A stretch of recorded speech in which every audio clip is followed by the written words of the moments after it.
শান্তিরবাজার মহকুমায় কালবৈশাখীর প্রবল ঝড়ের পর বিদ্যুৎ পরিষেবা মারাত্মকভাবে ব্যাহত হয়েছে।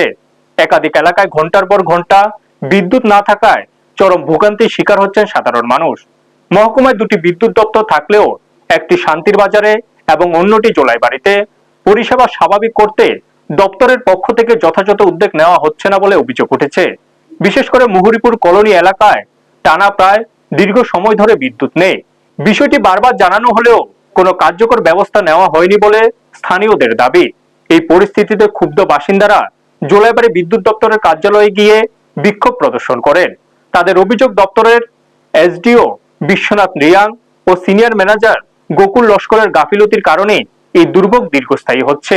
অন্যদিকে শান্তিরবাজার পুর পরিষদের ৩ নম্বর ওয়ার্ডের প্রায় ৪৮ ঘন্টা ধরে বিদ্যুৎ পরিষেবা বন্ধ রয়েছে। একটি ভাঙ্গা খুঁটি ঝুঁকিপূর্ণ অবস্থায় থাকলেও তা মেরামতের কোনো উদ্যোগ নেওয়া হয়নি বলে অভিযোগ। সমস্ত ঘটনা ঘিরে এলাকায় তীব্র ক্ষোভের সৃষ্টি হয়েছে। ব্যুরো রিপোর্ট, নিউজ তৎকাল 24। হ্যাঁ, আমরা মুরুগু কোনো ভাবান আসল না।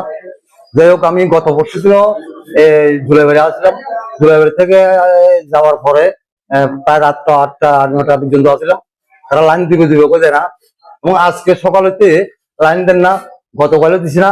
এবং আজকে মুরুগুর অবস্থা, জলের অবস্থা, স্কুলের অবস্থা খুব করুন।